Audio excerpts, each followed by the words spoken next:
Will you join in that historic effort?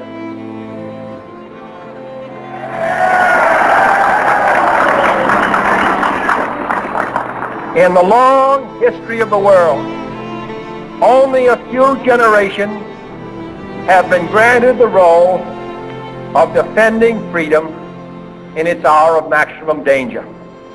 I do not shrink from this responsibility. I welcome it.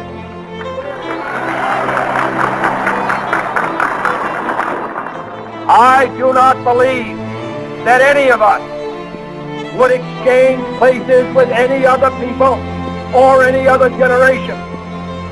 The energy, the faith, the devotion which we bring to this endeavor will light our country and all who serve it.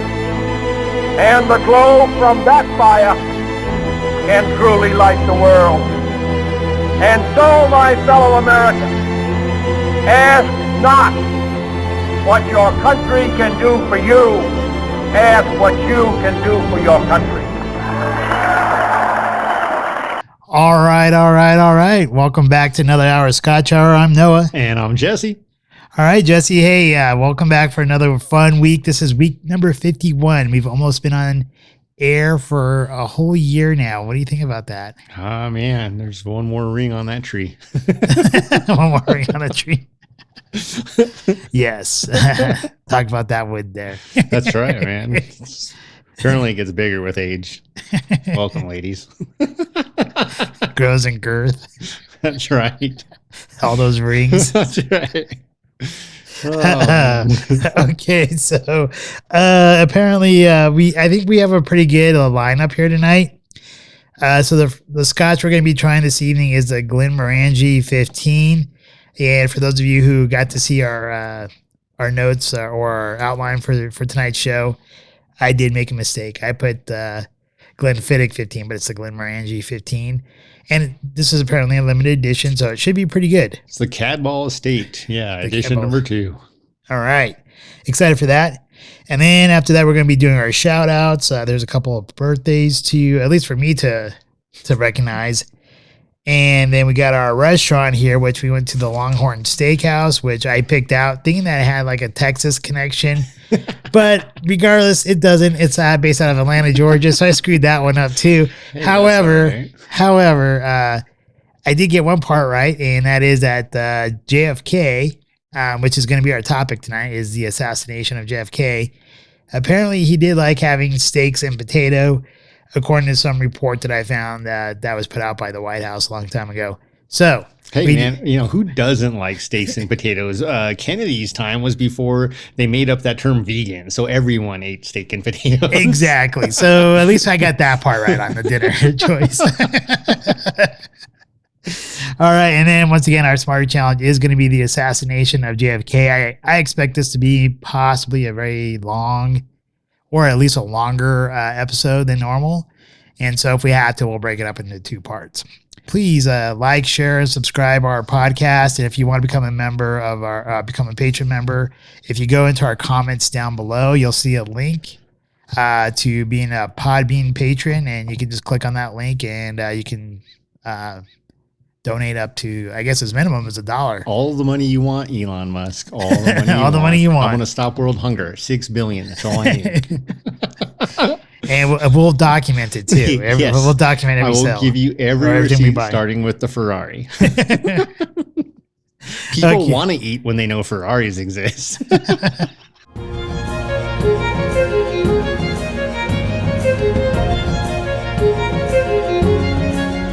Scotch Reviewed. All right, so Glenmorangie 15yr Cadball Estate limited edition.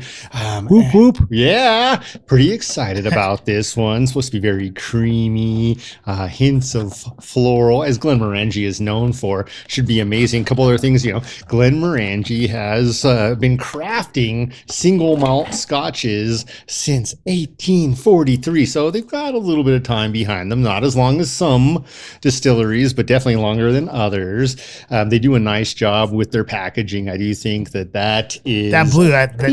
Blue pops. That blue pops. And just quick reminder, right? The Scotch maker from last week, she used to work for. That's right. What was her name again? We haven't decided if it's Rachel or Raquel, but Okay. we're going to go with Rachel for now until she corrects us and comes on the show and sets us straight. Please do, Rachel. Or if anyone else knows it, you can put it in our comments. No, I'd rather have like a real artist on here, a Scotch artist on the show, telling us a few things, to letting us know which direction we should take our And how we viewers. butcher everything. Oh yeah, dude, that would be the best part. Can you imagine? What the are you thinking? But again, Glenmorangie, founded by William and Ann Matheson, they started Glenmorangie Distillery because that was their dream. Again, 1843, known for the tallest stills in the land. So the tallest Scotch stills around, rumored to be as tall as a giraffe's neck. Hence their spirit animal, the giraffe. That's right. And because of that, they work very closely with the Giraffe Conservation Fund, which I think is great. Everyone should have a little piece of that. I think that is really awesome that they do that and they work with it. And I think, don't they have the special canister, right? Yes, they do. And part of their water supplies from the Tarlogie Springs product, where rain has been forcing its way through layers of limestone and sandstone for 100 years. So these natural minerals are believed, and it makes sense, it's chemistry, it's science, to hold on to flavors very well and give it some of its unique taste. Ooh, great. Yeah. So this is the, I think as you're opening that up and tearing it down here, or pouring it in, I should say. You said this is from the Cadbull, right? Yes, Estate, part of their Legends collection of scotches, which they produce for connoisseurs. So much like us, people who really enjoy a unique scotch may find an affinity for this one. Okay, great. I'm excited. And I think I'm not really positive, but it seemed like from the packaging, it's supposed to be like a vanilla bomb here, right? That could be some of it. We'll see. Would not disappoint me if it was. So I think here you have in the notes that it's inspired by the secrets of the Highland heirloom, and it brings out sumptuous sweetness to the Legends collection. Right? Yes. All right.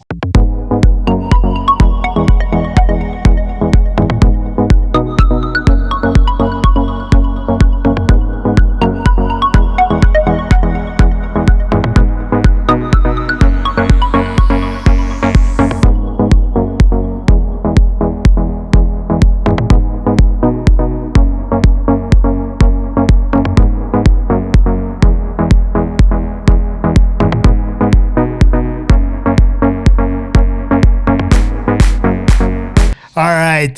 So, this is a very good Glenmorangie. And honestly, I can see why they say it is for the Scotch connoisseur.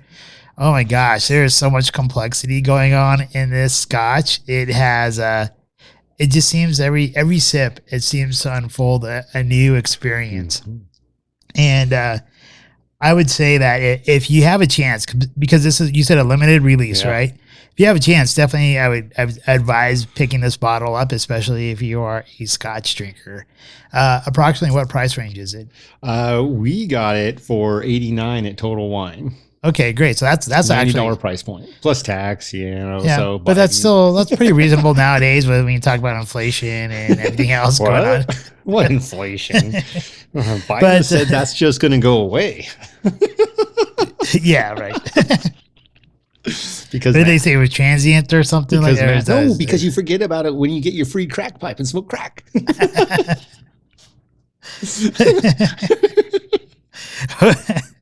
True, very true.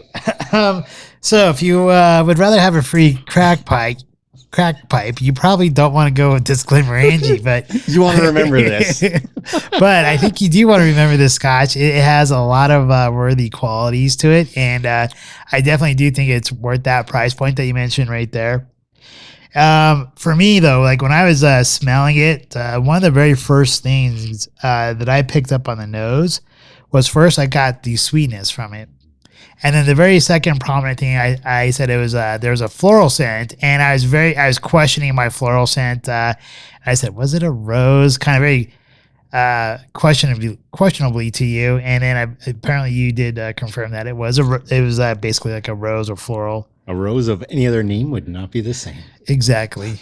And another thing I picked up, I think my initial scent of sweetness actually morphed into being a nice lemon scent to it. And really the aroma of this particular Glenmorangie, it really reminds me of a warm summer day in a meadow somewhere. You know, like the scent you get from like all the wildflowers and everything like that when you're like in the middle of a meadow during the summertime. He's still thinking about Meadow Soprano ever since that Super Bowl commercial. Don't you know it? Meadow's freaking hot. Called it. She's sizzling. Come on, who didn't like Meadow? I don't know. I mean, her attitude that needed to be like adjusted a little bit, but I don't even think that was the case. She's a strong woman. Good man needs a strong woman. That I don't disagree with. All right. As far as the taste goes here, I got in the beginning of the palate, I got a little bit of slight roasted sage, and it was very creamy, and some toasted oak notes is what I got. It was very well balanced. There was no real heavy spikes for me.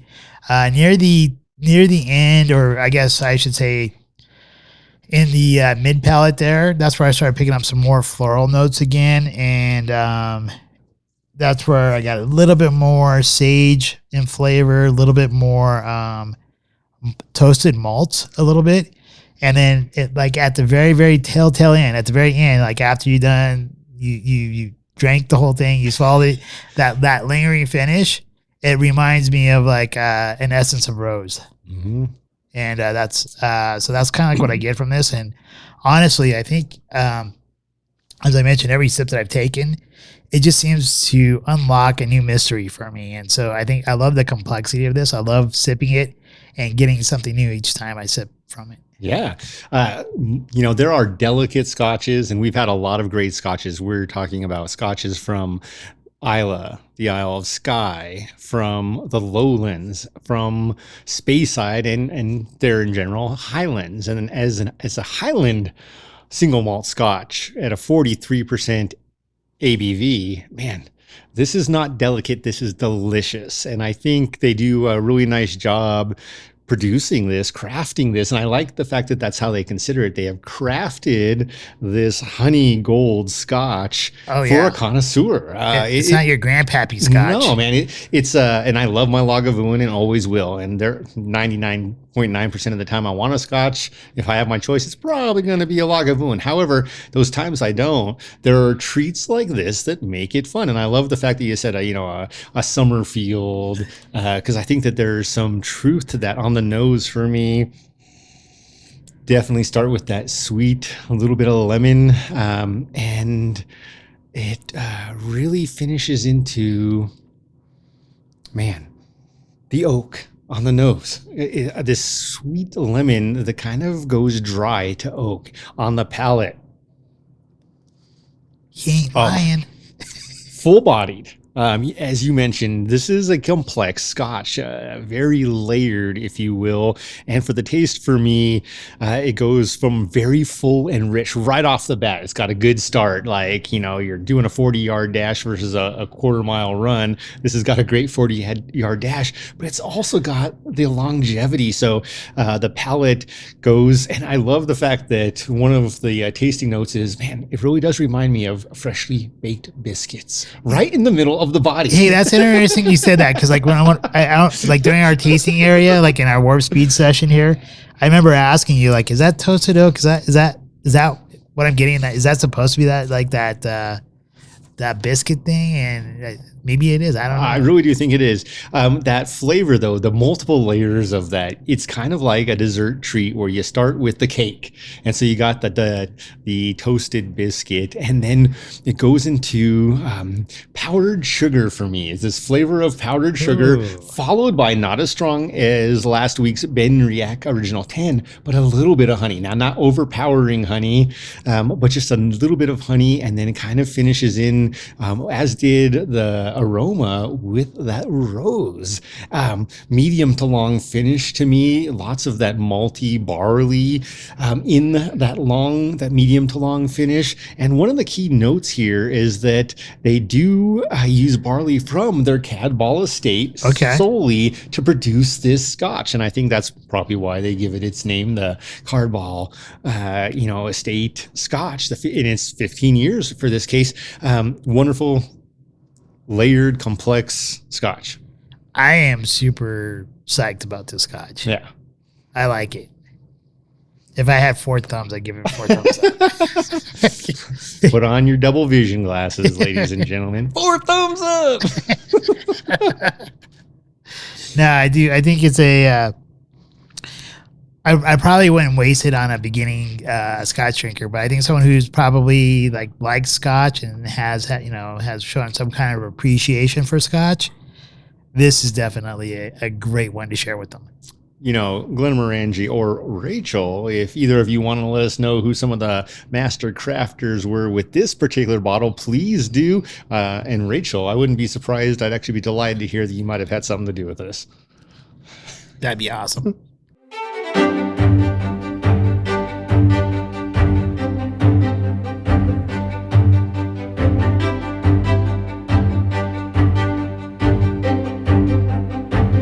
It's time for our shout-outs. I do have 2 shout-outs today. And they're not really shout-outs, I guess, per se as like a normal kind, but they're more about wishing happy birthday. So my great co-host here, Jesse, it's his birthday tomorrow. We do film on Mondays and we drop on Thursdays. And thank you once again for going into this endeavor with me. It's been quite a riot and a roller coaster a little bit. I mean, not like a bad roller coaster. It's been like all fun, really. And hopefully you've had a great time doing this as well. Yes. And once again, happy birthday to you, bro. Thank you. Yes, you're welcome. And then another good friend of mine who's out in Salt Lake, Tara, who's kind of like my chakra guru friend. It's her birthday on the 24th, so I know occasionally she watches our show, so I'll wish her a happy birthday as well. All right. And those are my shout-outs. For me, it's kind of a bittersweet shout out. Aiden and his basketball team. Aiden and his basketball team won their final game of the season. Oh, congrats to him. Yeah, that was awesome. And I was really happy that he got to end the season on a high note for himself. He went through his injury. Several of his teammates did. And to know that they finished with a win is great for him and the team. So great job, Cherokee Trail freshman basketball team.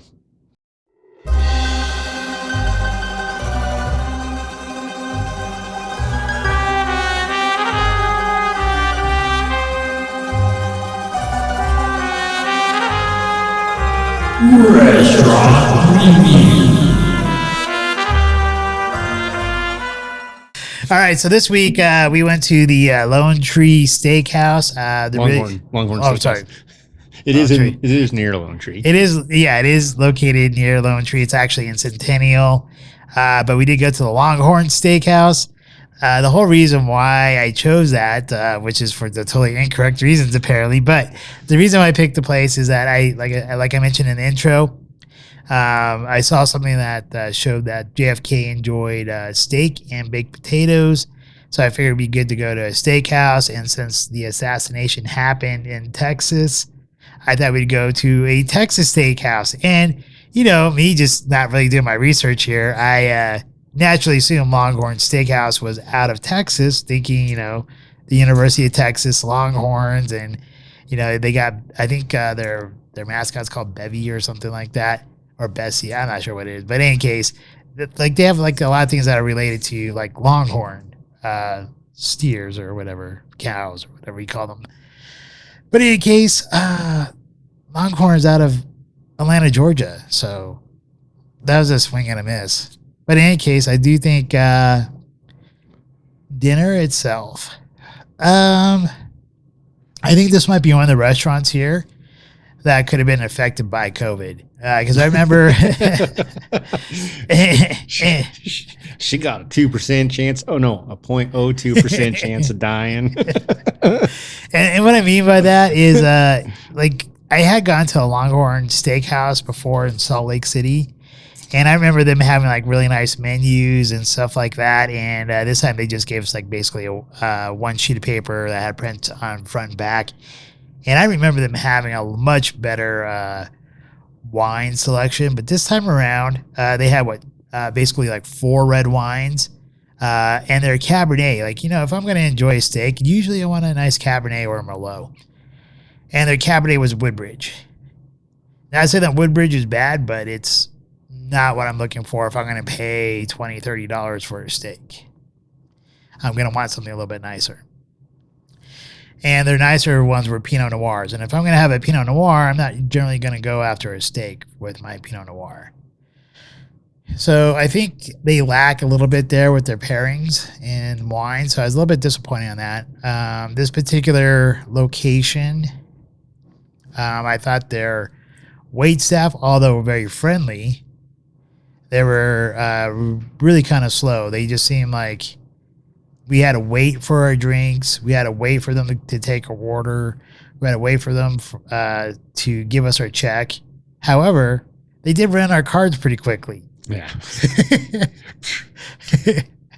So, and then I think you had a part of your meal that you had to wait for, and she didn't deliver at the same time with the rest of your meal. Mac and cheese. And honestly, if I was gonna do this all over again, and I'm not saying like this other restaurant is as nice looking on the inside, or like it's a stellar steakhouse, but if I'm gonna pay roughly the same amount of price for a steak and a baked potato, I'd rather just go to Texas Roadhouse.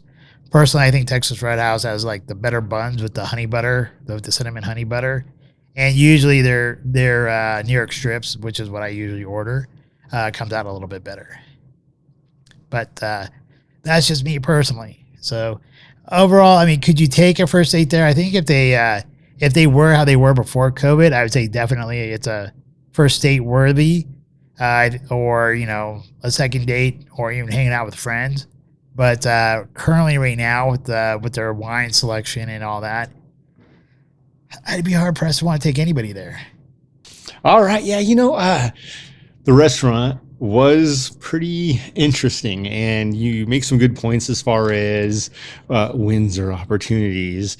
Longhorn Steakhouse, Centennial. I had Maverick's ribeye sandwich. And for me, this was a really good sandwich. The ribeye, a nice 6-ounce cut, thin, cooked perfectly medium rare. The actual cut itself, the actual, ribeye itself, it did have some tendon running through it, and that made it an interesting challenge. So, it's kind of, the flavor was great. Swiss cheese, mushroom, sourdough toast, and the sides of mac and cheese, and a sweet potato. It was good. You know, there were a lot of things that didn't go swimmingly for this restaurant. Would I go with it with a friend? Possibly, but there are so many other. I'd rather have a burger. I think I'd rather go for a great burger. And the location, not a bad location, not ideal or prime as far as running off here. Would I go there with a date? And, you know, I think I'm very picky, and I know you are as well, about my steak. And with that, I'd rather make my own steak at home for half the cost, most likely, rather than going out there. Yes, there's more time, there's more prep work. And, you know, we can do this, though. We put on a better date-worthy experience than they do. So, for me, you know, the food, the mac and cheese left me wanting. I was totally surprised. Usually you get some really great creamy mac and cheese. It looked really dry to me. And being that they put those breadcrumbs on top of it, I think it just made it look more dry. I don't know how it tasted. I didn't have any of it. It wasn't as cheesy as I wanted. It wasn't as creamy and cheesy. And then the sweet potato was the win. And that is the unfortunate piece, because I can definitely do that with a little bit of butter, a little bit of sugar, touch of cinnamon, got a perfect sweet potato. So the food for me, particularly around the price range for my sandwich was a 7. The environment, for a steakhouse, this is where it gets really tricky, because I do think when you refer to something as a steakhouse, maybe there's different grades of steakhouse. And however, I'm going to rate many steakhouses the same. For the environment for a steakhouse, it's going to be like a 6.5. It wasn't outstanding. I want a sexy steakhouse. I'll pay $60 for a porterhouse, large filet, a New York strip, if it's going to be great and everything that goes along with it is involved with service and atmosphere and everything else. This was not that place. And they also weren't charging $60 for their steaks, but they weren't, $30+ for a steak dinner. I'll pay the extra $30 to get the extra experience. Know that I'm getting a prime cut, not something that may have a tendon running through it or a ligament, either way, a silver. And I think because of that, is it date worthy to me? No. It's not if you want to see that person again. Like, don't do it, guys. And part of that is because, again, when I think of steakhouse, you're thinking about, you have some choices that are limited, and you don't necessarily have or want a ton of choices with steaks. So you're probably going for a steak, a ribeye, a New York strip, a filet, a porterhouse, a T-bone, bone in or not. And with that, what you do want is those other choices with wines or with drinks, with, extravagant sides. And this was not that. So overall, it wasn't that the value wasn't there, but the experience wasn't there. So overall, it's a 6.5 for me.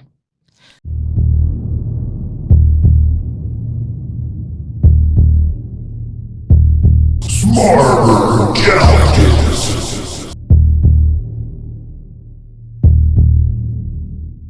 All right, so with the Smarter Challenge this week, I tossed out for us to watch a documentary called JFK to 9/11, Everything is a Rich Man's Trick. Or also called Follow the Trillions. Or Follow the Trillions. And I think it's a very interesting documentary. I think for those who are probably like younger viewers and stuff, who are maybe just barely learning about JFK, there's going to be a lot of great information in there. For those who probably grew up during the time frame and maybe haven't spent an extensive amount of time doing some research, I think they're going to find some interesting information in this documentary as well. So as we go through our sections here, I think before we can really jump into the JFK assassination or even JFK becoming president, I think we should really kind of notate that the president before JFK was Eisenhower. And there were some things going on in the world during that time. Even Eisenhower, in his last speech to the American people, he did warn us against the military-industrial complex, saying that we need to watch out for that, and that there are elements in the government or other elements out there in the world, per se, that are against the American people and society in general. And that we would have to basically be vigilant. But threats, new in kind or degree, constantly arise. Of these I mention two only. A vital element in keeping the peace is our military establishment. Our arms must be mighty, ready for instant action, so that no potential aggressor may be tempted to risk his own destruction. Our military organization today bears little relation to that known of any of my predecessors in peacetime, or indeed by the fighting men of World War II or Korea. Until the latest of our world conflicts, the United States had no armaments industry. American makers of plowshares could, with time and as required, make swords as well. But we can no longer risk emergency improvisation of national defense. We have been compelled to create a permanent armaments industry of vast proportions.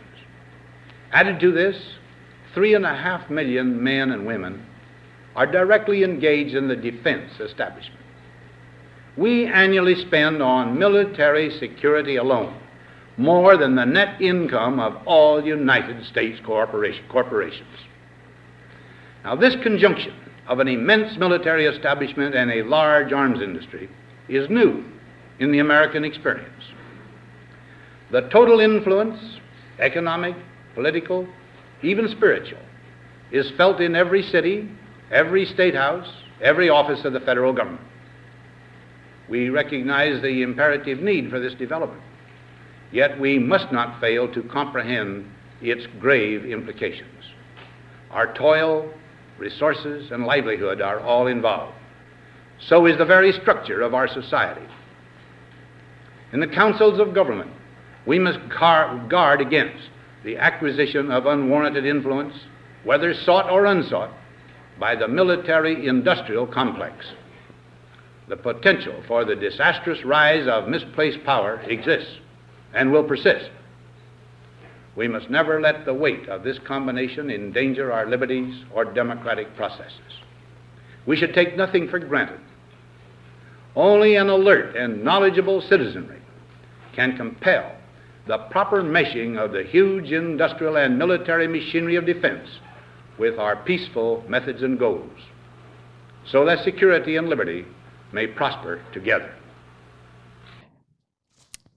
Anything about Eisenhower before we jump into JFK? Or No, considered a pretty great president. yeah, and I think here's something we probably should also mention, because this does tie into some of our other podcasts or other episodes, is that during Eisenhower's reign as being president, that's when Roswell happened, the Roswell accident, and then that's when the development of the Majestic 12 occurred as well. And if you are into aliens and UFOs, apparently Eisenhower ended up doing a treaty with the aliens. So if you want to go down those rabbit holes, not tonight, but for you, the viewer, that might be a new some rabbit holes that you may want to explore. All right. So with that, and I think I might have forgot, Nixon was his, did I say Nixon was his VP? No. Okay. Nixon was Eisenhower's VP. So I'm only mentioning that because I think Nixon might become a little bit important later on in our discussion. All right. So some questions I do believe, and then I'll toss these out here. If you want to talk about any of them, we can. And then we'll jump into some of the next thoughts here. But I think some of the questions we have to kind of consider when we think about JFK and also his assassination is, who would want to kill JFK? Right? What elements out there, or what groups of people who would want to, and then not only who would want to kill JFK, who would have the means to kill JFK on American soil and also cover it up to the mass, to the extent that they did. Who would benefit from JFK's death? Where is the money trail? Right, as you mentioned, what did you say the other name was? Follow the trillions. Follow the trillions. There's always a money trail. Is it? And now I think this is a good question for everyone to ponder here. If the U.S. government did kill JFK, how free are we as a people and society here? Does our Constitution really mean anything at that point? It's an interesting one here, I think. Who was the head of the CIA before JFK came into office, and who also ran the Warren Commission? It's the same person. And I think that person kind of needs to be looked at as well. Then also the CIA, they had the opium fields in Vietnam, and it's already been pretty much well documented that they've used the military, at least the caskets of dead military men, to transport drugs. And CIA's been running drugs for decades, making millions or billions or trillions of dollars to run their operations and black book type operations.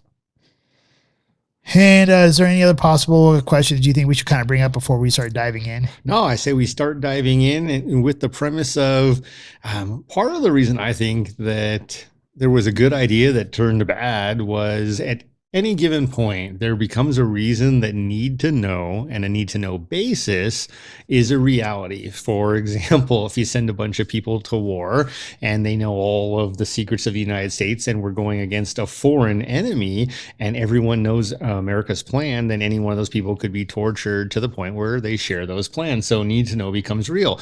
With that comes in a premise of a CIA, of an FBI, where no one person knows everything or very few people know the big picture, and there are only people who know pieces. Science, this is no different. As an engineer, when you're working on a project, you work on a piece of the project, especially if it's highly classified or going to be big dollars. You don't get the whole project. You're never going to. You get one piece. This is your mission. This is what you solve, because we're going to make trillions off of this, but we need the whole thing to work. Do your part.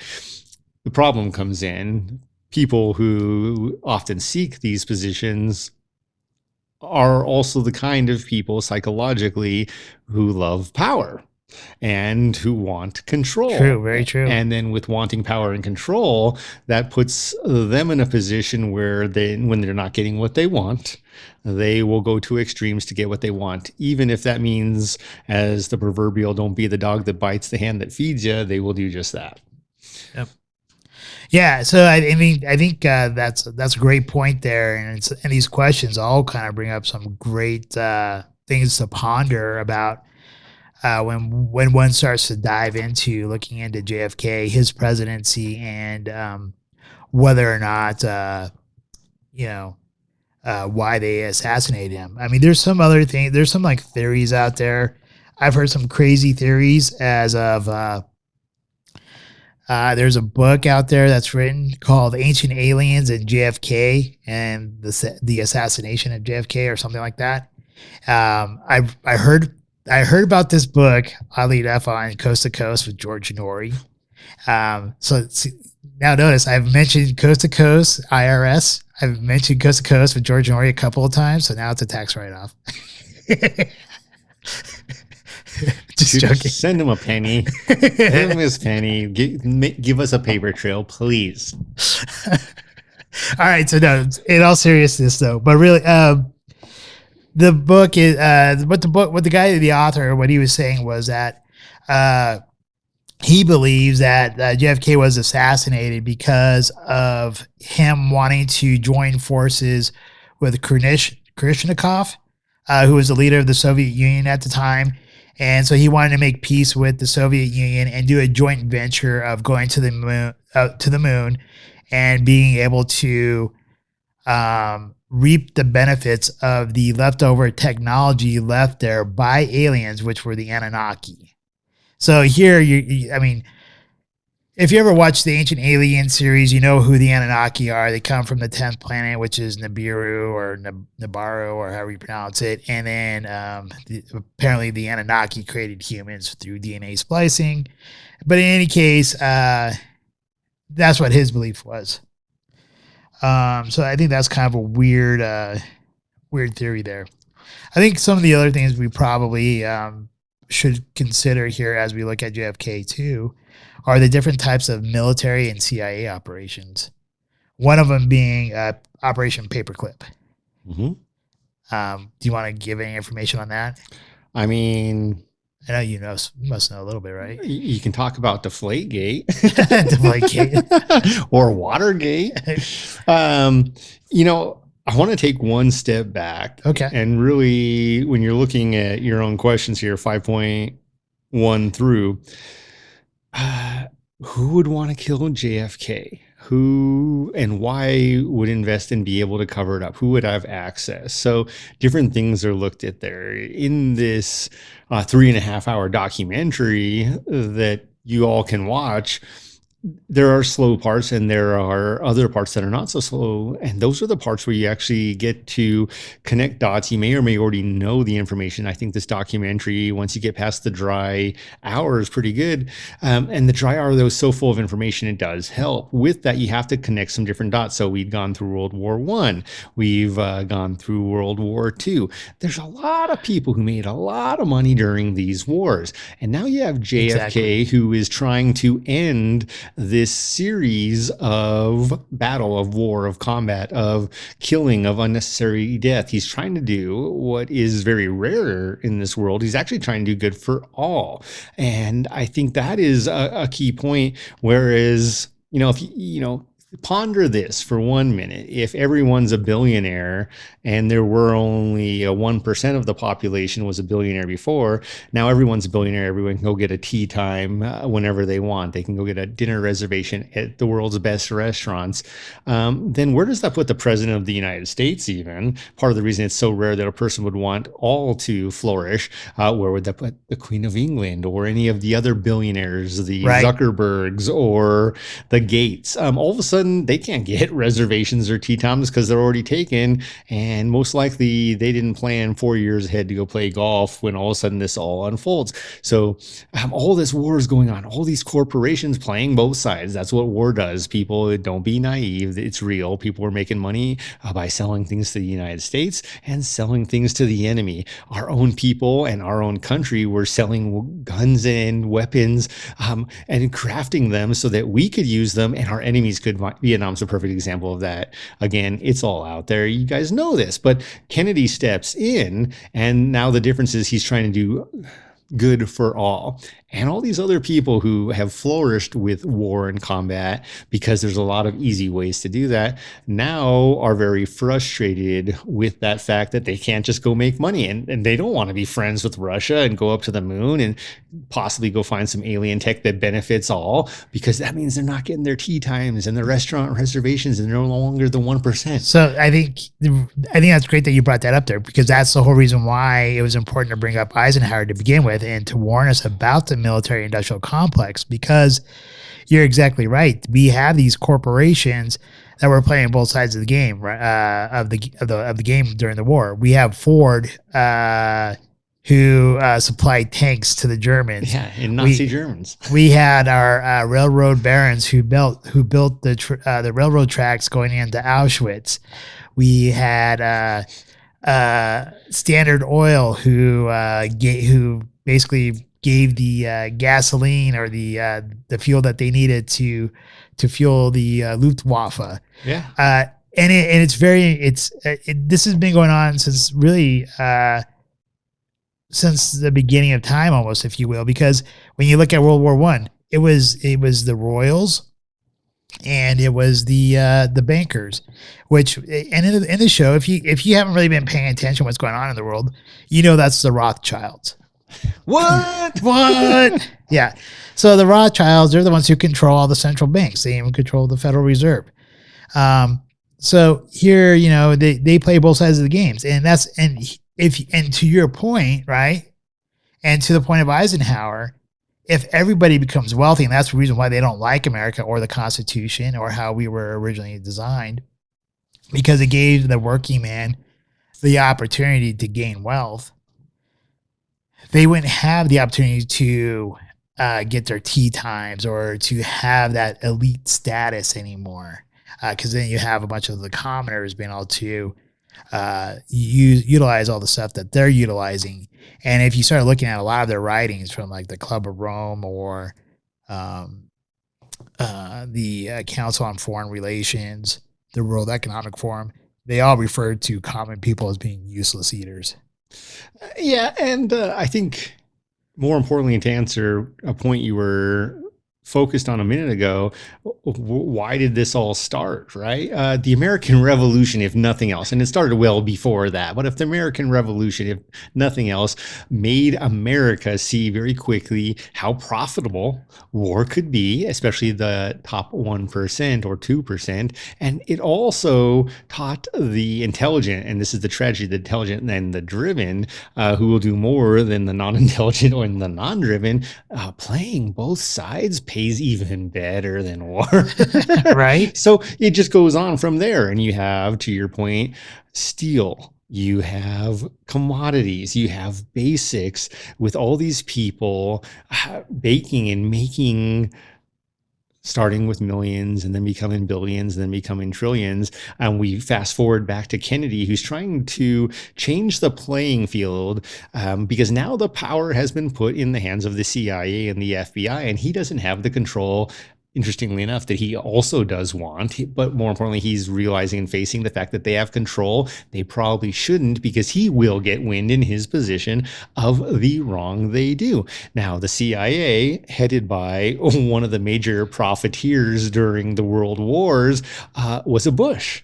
And the CIA, the head of the CIA was George Bush. At that time, he wasn't, though. It was Dulles. Okay, it's Dulles, but the head but Bush at that point was already working with the CIA. Yes, he was a junior officer with the CIA. Which is earlier than any of the books ever claimed he worked for them, but he did.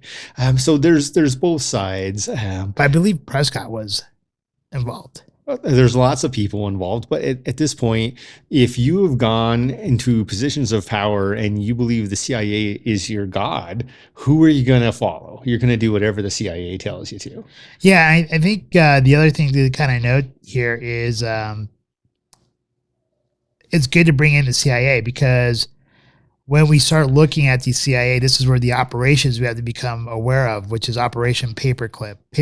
Operation Paperclip, for those of you who don't know, that's where the U.S. and the Allies were basically gathering Nazi scientists and Nazi businessmen to come over into the United States. Build us rockets. And basically infiltrate our government. Well, here's the other piece. It was ultimately, hopefully, as the government was told, to go to the moon. So then Kennedy finds out, hey, man, they're not here to make me a rocket to go to the moon. They're making bombs. They want another war. Exactly. And so I think that brings in the military industrial complex is having the wars. Also to the point of the elites, because they don't want people becoming wealthy. They don't want the population to grow to a certain amount. So having wars is also a great way to kill off a bunch of people. And with this, you have all these people of power who have lined the pockets of the military institutions or non-institutions, the military, if you will, and that's another piece. The CIA, really just big business, the FBI, allegedly military, but ultimately people of power have lined these pockets. And when you think about who started the FBI, at one point in time, I held this man, You're talking about Hoover? J. Edgar Hoover, in the highest regard, stature. And then when I found the evil he did, I was like, damn it, man, when are we going to get some good Americans? Well, they all get killed apparently, but apparently they do. So with that, though, you've got people whose pockets have been lined by people of power. Now, one thing that people of power know is that they must always have leverage. Leverage could be a sex tape of a president doing something he shouldn't be doing. Hint, sex tape. So president's not doing something they should be doing. I don't know. Like, I'm sure Marilyn Monroe couldn't be bought, but maybe someone could, right? Well, I think Marilyn Monroe. Well, we'll talk about Marilyn Monroe in a moment. Well, Oh, go ahead. I was just going to say, these people, ultimately, the reason that the CIA gets super involved and the FBI gets super involved with these things is because they did start out with the best intent. But they were infiltrated by people who abused power and money and made a lot of other people, not necessarily evil on their own doing, but who did evil and got caught and were going to lose all their power and now had their hands, so to speak, tied. Well, that's one thing. As you were saying, like JFK wanted to come in. He wanted basically to change the world. He was actually a really good guy. He was a really good American. He saw the civil liberties as a thing to champion. He wanted to have the blacks to have the same basic rights as anyone else, which is odd because, well, I'm not saying it's odd in the sense that it was strange for him to want that, but the last two major presidents probably before him that was kind of pushing for the same thing. You had Lincoln, shot and killed. Then you had Grant with the Restoration Act, which was basically pushed out of office. So there was a lot of people in our government not wanting everyone, or I would say like there's an elite group of people who did not view the Constitution as it was written, where all men are equal. I think that becomes more and more prevalent as one opens their eyes and starts digging. Yes. So who wants to kill JFK? To start off with your questions, right now, everyone who's worried that their pockets aren't going to get lined anymore, all the trillionaires or billionaires who see Kennedy putting an end to their future endeavors. So lots of people, lots of rich people, lots of rich powerful people. Yeah, you're very correct there. I was really posing those questions for the listeners to kind of and us to kind of answer as we go through. But yeah, you're right. It's the wealthy, it's the industrial complex, it's the CIA, and with the CIA though, right? Not only do they have the power to manipulate people, they brought in the Nazis, but they have to in order to cover up things or to sell the populace about this, they have to control the media. And this brings up Operation Mockingbird. Yes. Operation Mockingbird is a CIA operative or operation that infiltrates the media of the United States and then uses propaganda against American people.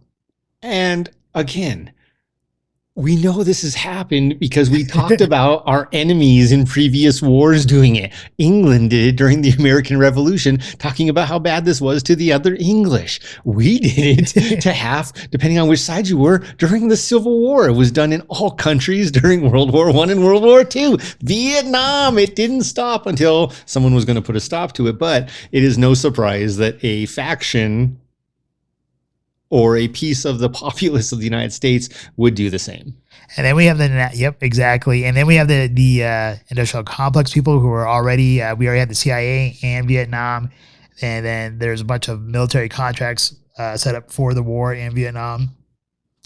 And then this also brings up Operation Northwoods, which has to do with Cuba. Oh, man, you had me so excited for a minute. I thought it was going to be an erection. Northwood. And with Operations Northwood, this is where... to try. Sorry. I probably should have, jumped on that. That's what she said! There, you happy? That's what I was waiting for. That's what I was waiting for. All right. All right. So going forward here with Operation Northwood, this is when the Russians were starting to move some missiles over into Cuba, and the U.S. military with Operations Northwood were asking JFK if they could commit false flag operation against the American people to justify attacking Cuba and Castro to gain support of the American people to go in and attack them. This also would bring up Operation Mongoose, which is a false flag attempts against the Cuban people, which also led to the Bay of Pigs. So there's a lot of things right there that's happening with JFK. JFK was very adamant about not going into foreign countries. He wanted to end those wars. Yeah. He saw Vietnam as being he saw what happened to the French in Vietnam and never wanted to partake in a war. He's like, we can give advisors, but we cannot send military troops. Well, let's consider the other piece, propaganda, U.S. to this point, not to that extreme, but also to that extreme. Why did Cuba become a problem for us? Well, because billionaires were getting sugar because of slave labor at a fraction of the cost of market value. And when someone educated them of this and they decided to put an end to it, all of a sudden they were the enemy. And not only were we going to stop them from exporting their sugar, but getting or having any imports or exports from the United States and a lot of the world. It's funny how that all changed when one major corporation couldn't get their sugar at a fraction of the market value. Now, this also brings in the point who else would want to kill JFK, because we brought up a lot of the government stuff, but the other group of people we haven't brought up yet is the mafia.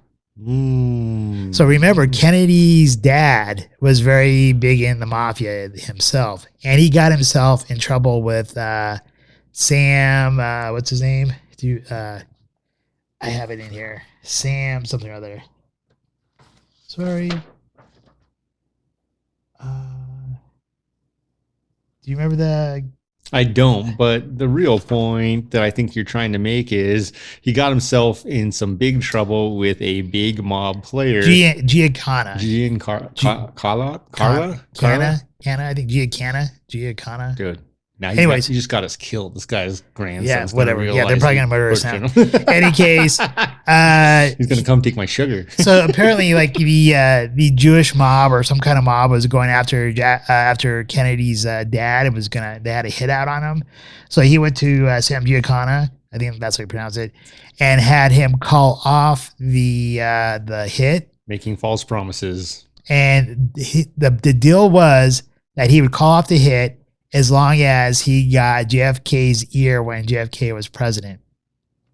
JFK knew about how dirty the American government was because they worked with the mafia in World War II and to do other hits throughout the world. And he also knew how dirty the CIA was, and he wanted to dismantle the CIA as well as make friends with all of our enemies and not be in endless wars.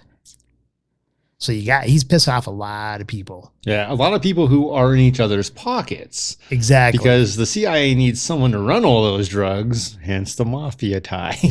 Right? Just one of the ties also, by the way. Most of those drugs were going to other countries. We were selling them. And then and he also pissed off the bankers too, because he wanted to get rid of the fiat system, and he started to bring back silver certificate dollars.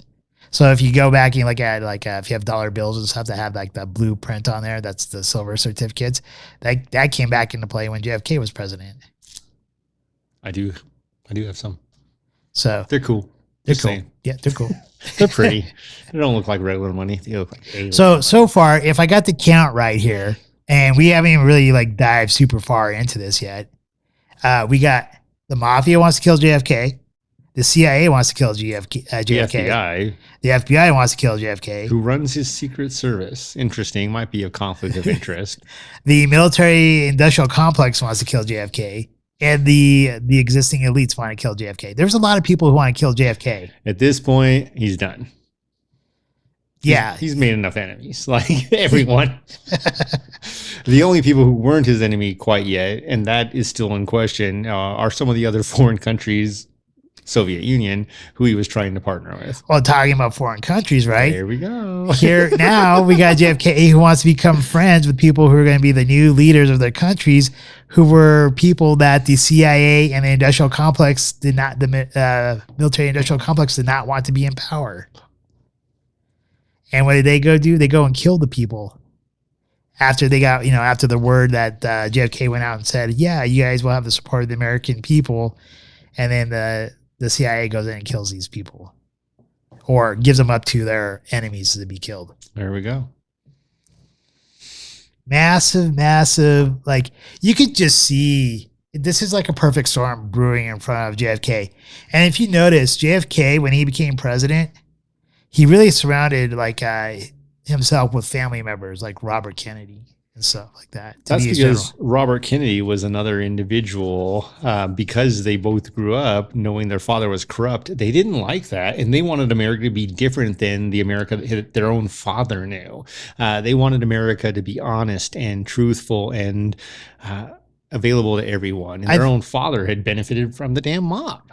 I think you're making a great point. I think they actually believed in the ideal of what America could be with the Constitution and what we're meant to be. What it was sold at initially during the American Revolution. And that kind of reminds me of another president. Probably two more. Another one was shot but wasn't killed. And then another one we're seeing the CIA and the military industrial complex elites attacking him. So I'm going to say A, Ronald Reagan. That could be possibly one of them. Donald Trump. Only one of those two guys been shot in office. Who's who? Who's who? Who's who of the who's? All right, so I think we brought up all the different operations. One has to kind of consider that the CIA did, that kind of like JFK that kind of would set up for the assassination or cover up. The other thing we have to remember here too is JFK, when he came into office, he fired Dulles from being the chief of the CIA, which oddly enough, he became one of the head people who ran the Warren Report to investigate the JFK assassination.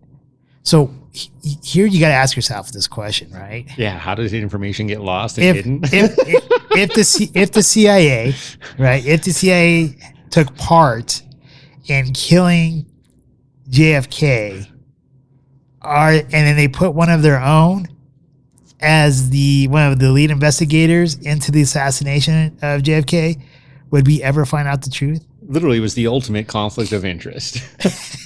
I agree. You ended my political career or my career in general at the CIA, and now I'm going to end yours. Right. And then we also have to just pile on top of that again with the CIA.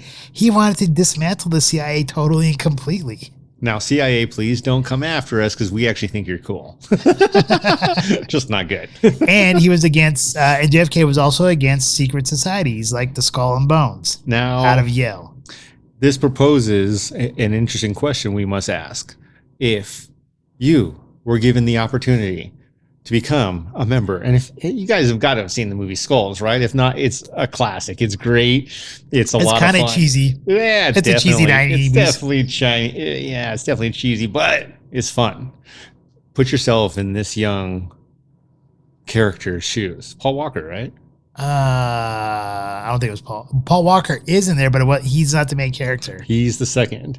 Paul Walker, though, just one of the two sexy beasts in this movie, unless you're including all of the females. I want to say the other guy's name was Josh something or other. Okay, so we've got this opportunity. You're a nobody, this particular in person, and now you're giving a car, just one of the many things, a watch. Not just a car. You're giving a classic. Oh man, a classic. Your dream car. It's not even a classic. It's your dream car. And you're given opportunity to make a positive influence in the world. Only one catch. They own you. So here's the thing. When you talk about the Skull and Crossbones, which is it was out of Yale. I think they have a Harvard faction as well. Yeah. A lot of them become the elites in our society. A lot of them became presidents, the treasurer, or they hold high positions in the corporate world. But here's the thing. I remember you and we joked around when we saw the movie and stuff, and even like today, we're like still waiting, Skulls. Still waiting. if I would have gotten to Yale and gotten the offer, I would have joined the Skulls. But now that's just being a naive type of answer. But when you start looking at some of the things that's going on in the world and like some of the stuff that's been going on, and we know that a lot of people in the CIA are either part of the Skulls or have some kind of a connection or link to the Skulls, you have to ask, at what cost would it be to become a Skull? Because, as you said, right, the elites, they just don't allow you to come in and become part of the elites. They're going to have something on you. Yeah. So it was Joshua Jackson was the character you were talking about with Paul Walker, and then Leslie Bibb. Let's face it now. She was pretty hot back then. Anyone doesn't know who Leslie Bibb is, she's also the reporter from the original Iron Man movie and has roles in many other Iron Man movies. All right. So the major plotters, I think we've already kind of started talking about this. We have the Nazis who came over from Project Paperclip. We have the Skull and Bones. We have CIA. We have the Bushes, Prescott Bush. And then Prescott Bush married the daughter of Herbert Walker. And then George Herbert Walker Bush was a junior agent of the CIA who was the one who set up the assassination of JFK. We have the mafia, we have businessmen, and then we have the bankers. So these are all the major players, right? That have come into play. And if you watch the documentary, they'll point out, they have there's a part where they show where they all meet up in Dallas before, and they kind of show the pictures of the whole group that come in there. Oh, and we might as well throw in LBJ because LBJ was part of it. Yeah. All right, so that gets us up to the point of the assassination. Unless you want to add anything else up to this part. No, I mean, I meant what I said. Skulls. I'm still waiting for my invitation. Call me. If I get a call, I might let you know if they let me. All right. So, okay. So we're at the assassination part. How many shooters were there? All right. Or how many groups of shooters? This is an interesting question because time continues to unfold new truths, particularly with technology. And God, I love technology. Isn't technology fun? Originally reported by the people who are likely to have orchestrated this massive task, by the way, the assassination of a president, there was one lone shooter. Lee Oswald, right? Yeah, who managed to shoot the president from multiple directions, multiple times with different calibers of bullets. Like the funny part is, like, I mean, if you ever watched that movie JFK that Oliver Stone did, like they talk about, like, all right, how is this guy going to shoot that many shots off that quickly? Because it takes like 2.5 seconds just to even cock it. That's what she said. Yes. So the amount of times to cock it and to aim and shoot, it would be impossible.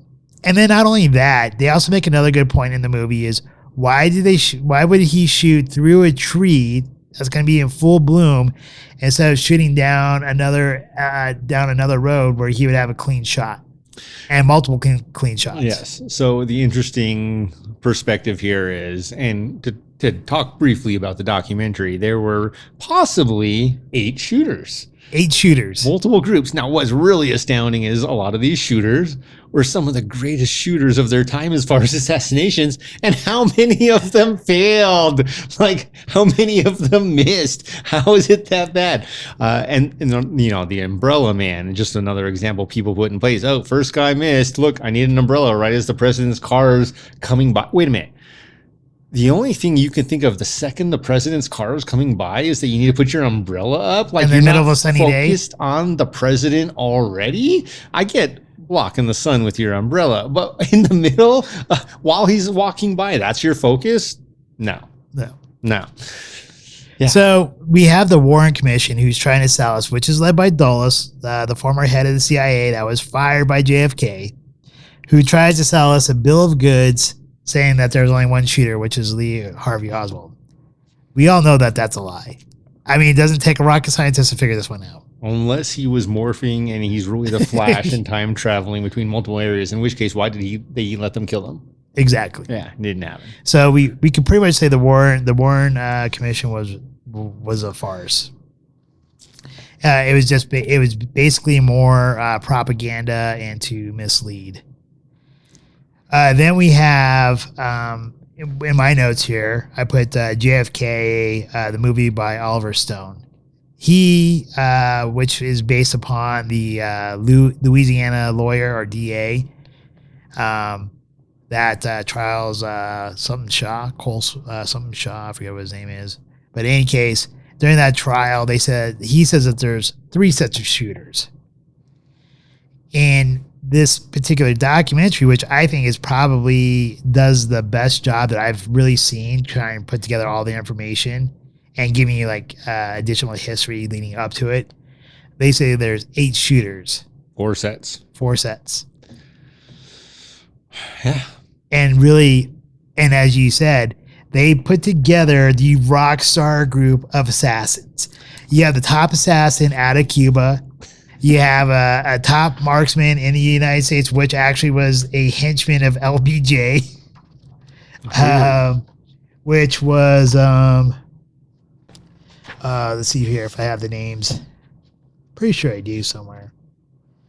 For those of you wondering why the shooters come in sets, there's always 2 pieces. One of which is that, yes, they are both possibly shooters, but the other piece is you have a shooter and a spotter. So there is typically one person who's actually pulling the trigger, even though both have the capability and a gun. There's typically one person pulling a trigger and the other one letting him know things like the umbrella man opened his umbrella.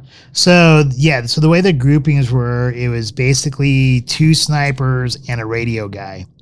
So the Malcolm Wallace was the hitman that was LBJ's guy. And then we have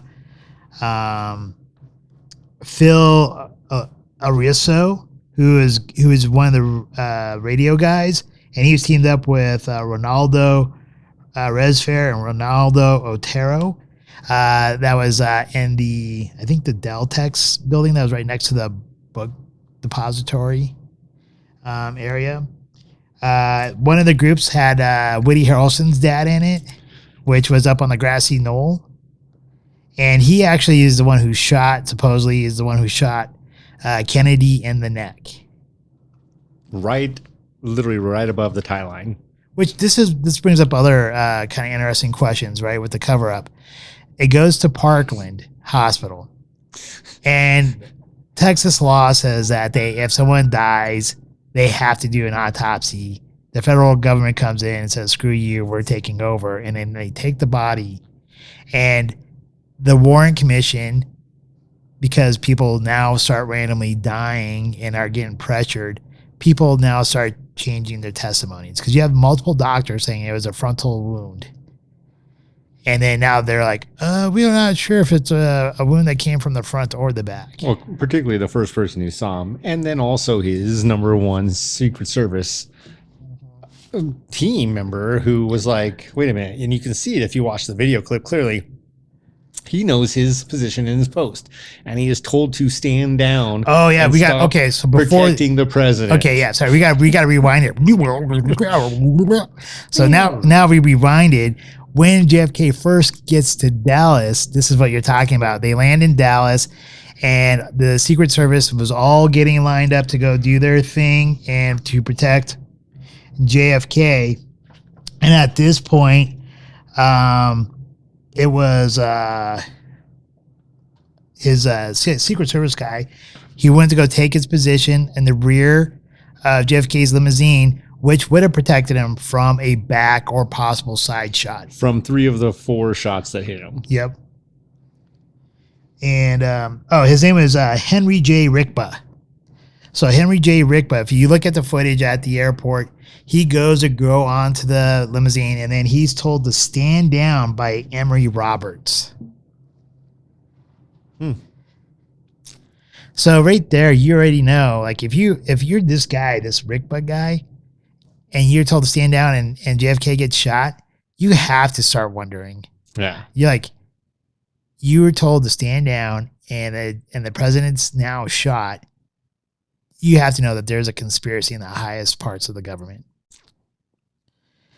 And to take that into account too, right? We have Creighton, Lumpkin. There's Creighton, Lumpkin, and Whitmer. These are 3 people who are in the lead car, who all use their influence to have the U.S. Army stand down that day. And if you ever watch the JFK movie from Oliver Stone, Donald Sutherland, he plays Mr. X. He talks about how he was in the military and his job would have been to have an army presence there, and that the crowd wouldn't be able to do what they were doing and all that stuff, and that you would feel the army presence there. Well, and 8 shooters taking shots would have been heard and attached. Exactly. And here they weren't caught. There was no army presence. And apparently if the person, Mr. X, is really a real person, which I'm not sure, because I'm not sure how much truth there is in the JFK movie from Oliver Stone. But if that guy is true, then he was actually, like, before the assassination, he was told to go out to Antarctica to, like, host a shindig, basically, for a bunch of yahoos in there. And so he was not able to do his normal duty. Hope it was a cool shindig. I guess. All right. So other points about the assassination here. What do we have here in the notes? Oddities about that day. So we talked about one of the oddities, which is the Secret Service guy not being able to take his normal post, the Army not being there like they're supposed to be. We also have the route that they used would not be an approved route in most cases. Any other oddities there? Really, the only other one that really the other few actually that stand out to me. Number one, when you talk about his prime security officers, prime Secret Service officer, talks about when he finally did get to the back of the car after shots had been fired and JFK's head had been swung from lower front right to back left, that Kennedy's wife's climbing out of the car and he's trying to get to the president and the skull was empty. There's nothing left. There's flaps of bone debris. The only thing holding the skull somewhat together is the skin, and that there are exit wounds really coming out of the back. A bullet goes in, as it expands, it blows out the other side. So a bullet would have come from the front to blow out the back. And he speaks very graphically, unfortunately, but also honestly about that. The other piece that comes to me, and a lot of people tried to say the bullet wound was coming from the back towards the front, cover up, yes, cover up.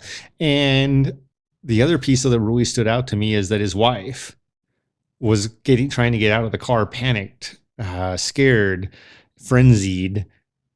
She's trying to get out of the car to the back. Now, if a bullet wound's coming from the back, you don't go to the bullet wound. She probably doesn't even realize that her animal instincts had kicked in, and the bullet coming from somewhere front and passenger side, she's trying to get out driver's side rear.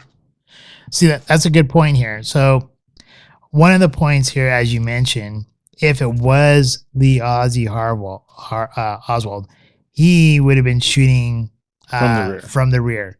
So you would not see, like you would in the Zapruder film. Is that how you pronounce it? Zapruder. Any of them. You wouldn't see the head explode.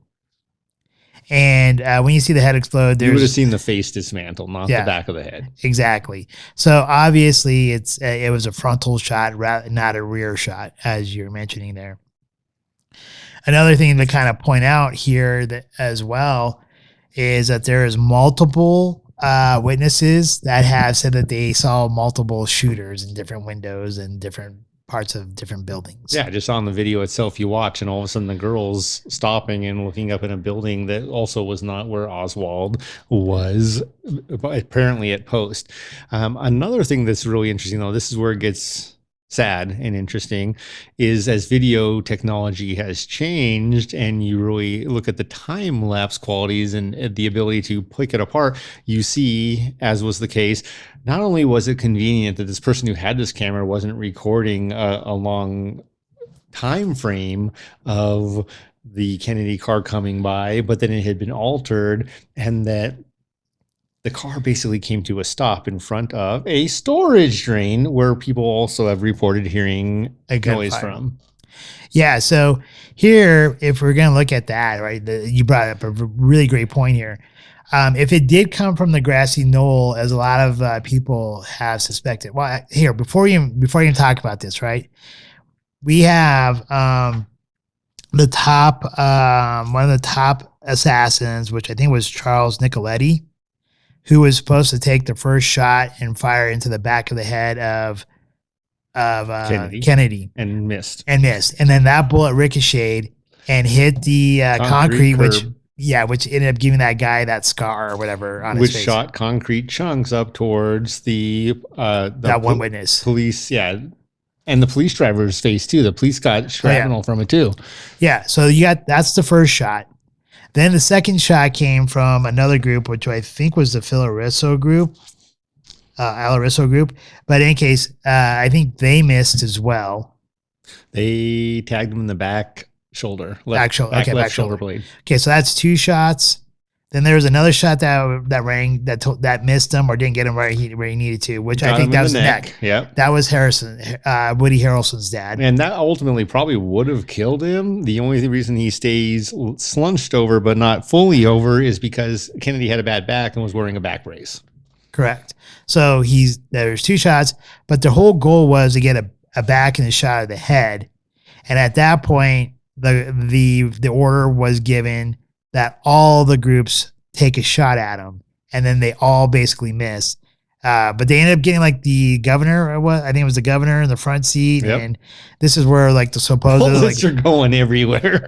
Yeah. And the security, the Secret Service agent said that it sounded like a sonic boom because he's hearing all these bullets flying by. Yes. And this is where supposedly the magic bullet theory comes into play, because like how you can get that many bullet wounds into people, like you have the leg, the wrist, and the other gunshot wounds there into the governor. And the chunk of grass being hit, chunks of concrete. Yeah, so the chunk of grass came from the grassy knoll. So that happened, like I think at the end when the guy stopped the car, and there was two shots. One was Harrison's dad again, which hit the grassy the grass on the other side that came from the grassy knoll. That's the one that everyone thinks that killed Kennedy.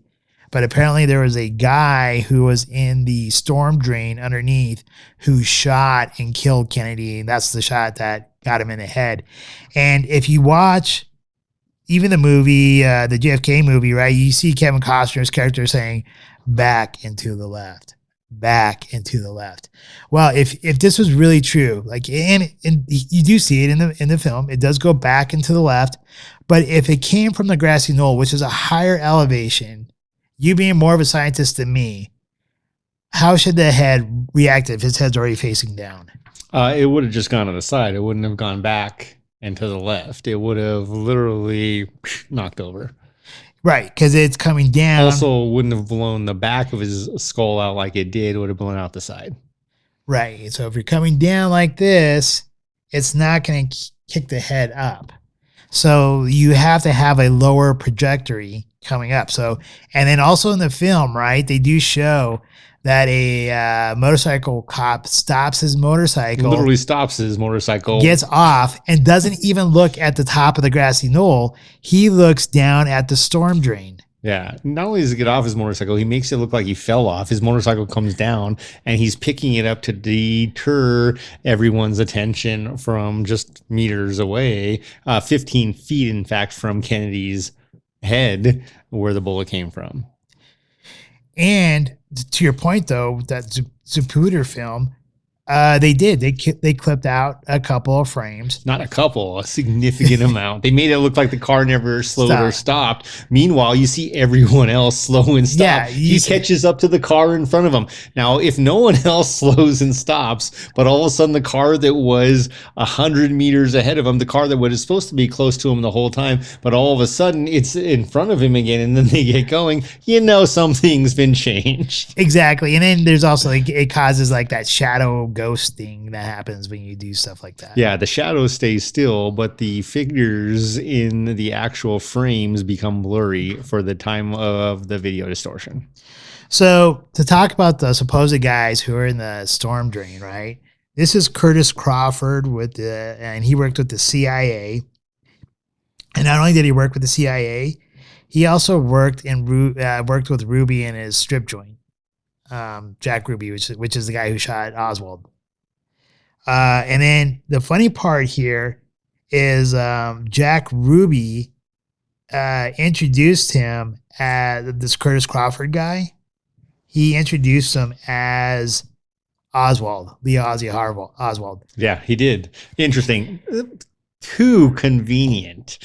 So if you watch the JFK movie again, I had to watch it, right? I had to watch the JFK movie again. I've never seen it. You never seen it? I always thought it was like flawed. It is flawed. But in any case, it was interesting to watch it since we're doing this episode here. But what they end up doing though is they talk about there's a guy who is impersonating Oswald the whole time and kind of building up that negative repertoire. Yeah. And the supposed shooter was Jack Allen Lawrence. They caught him at a car lot later that day. But it was never reported that he was the one who shot Kennedy or that he was really there, as far as I know. But he was a suspect and released. Now, man, I'm just thinking about some of the other high-profile crimes that have happened where people actually cared about other suspects, and I don't think they were let go in 12 hours and given the chance to flee. No, they were not. This is only the president of the United States. Only Kennedy, the president of the United States. Yeah, I guess it makes sense that all these other people who you don't want to conveniently have been involved. Yeah, he's not guilty. Let him go. It was Oswald. And apparently the CIA crew was there, like Johnny on the spot, cleaning up, acting like Dallas police and other things like that. Yeah, not the only time they've ever been caught doing that. How do you do that unless you were expecting it to happen because you're not there. Right, exactly. And here's another oddity. Guess who happened to be in town that day? Now, I know where you're going, and you're going to say George Bush. But where I'm going to go is, man, if the president's in my town, doesn't matter what class or profile I have, I'm out there watching it happen too. The difference is he wasn't watching it. He was just there to make sure it happened. Exactly. I'd have been on the street, not kicked back on. Well, it was his operation, apparently. Supposedly it was his operation, and so he was there to witness And it. dude, if you think about psychological profiles, a prime example of anyone, and this is what, if he was guilty, this is what he's doing. Don't murderers like to watch their killings? Not only do murderers like to watch the aftermath of their killings, Like to it's relive just it. like an arson who likes to see what happens after the buildings burn down. And if possible, watch that burn happen. It's about the heat, baby. It's about the heat. about the you heat. want to The see heat is you on. wanna It's see on the street. This master plan unfold, and that is literally what he was there for. In my mind, was, man, I can't believe these other 7 idiots have missed. Thank God I had the guy who was 15 feet away and literally could not miss unless he tried. Like, you literally can't at that point. At that point, no. So, And I think here is a good point too, is that since he was a junior agent at that point, I think this was his first major operation. And I think this is what solidified him with the elites. you mean with the skulls and then a presidency? Yes. Maybe. All right. So I think we'll probably we'll end part 1 here, and then we'll pick up with we'll start part 2 here in a second, and this is where we'll talk about the cover up and the closings and all that. Sound good? All right. So 3. Oh, but before we should probably say, hey, thank you for, if you're watching part 1, thank you for joining us for Scotch Hour. We greatly appreciate your support. You guys are great. Please come back to join us again for the next Scotch Hour, which will be next Thursday when it will drop. Same Scotch time, same Scotch Hour. We do greatly appreciate you guys watching us, and please leave any comments down below. Let us know what you think about the assassination, the lead up to it, the players who might be a part of it. Hopefully, everything we've talked about so far will survive YouTube, but if not, we'll be also on Rumble. Also, the reason we have to break it up is that certain channels do not let you go beyond certain lengths with videos, is why we're breaking this up and making it a 2-part sectional. All right. So thanks again, everyone. And please rejoin us again for part 2. Here we can finally answer the riddle of where on an empty street you can hide a man with a rifle, and how he can manage to shoot a man speeding past him in a limousine. The answer is that he can't, and that is why the driver looked around twice to see whether Kennedy had been hit in the head, and when he saw he hadn't, as dozens of witnesses, including police officers, confirmed, he stopped the car completely. His orders was to slow down where the rest of the guys. This is Greer, the driver of the presidential limousine. Yeah, presidential limousine. Slow down to almost to stop. It is now that most people have been led to believe that Kennedy was shot in the head by Charles Boyd Harrelson, the sniper standing on the grassy knoll. This is not true. Because if we look at the angle of elevation of a shot from that area, it's obvious that a shot originating from above and right would have pushed Kennedy's head down and left, whereas it's quite clear that his head is knocked upwards and to the left by the impact. So where did that bullet come from? Incredibly, the answer has lain hidden in the most well-known and iconic image from the assassination of the motorcycle policeman heaving his bike onto its stand. Look now as we freeze frame him here. This is the moment when the whole world was looking up the hill toward the man who had fired from the grassy knoll, but that is not where the police officer is looking. He is looking down into the storm drain, because that is where that shot at a stationary car came from. The shot which all of the well-known assassination witnesses described as coming from behind the picket fence missed completely and ripped up the grass at Jean Hill's feet. She did not even notice. But we know this is true because the FBI So, who were the men who fired under? We hope you enjoyed this evening's episode of Scotch Hour. If you did, please like, share, and subscribe.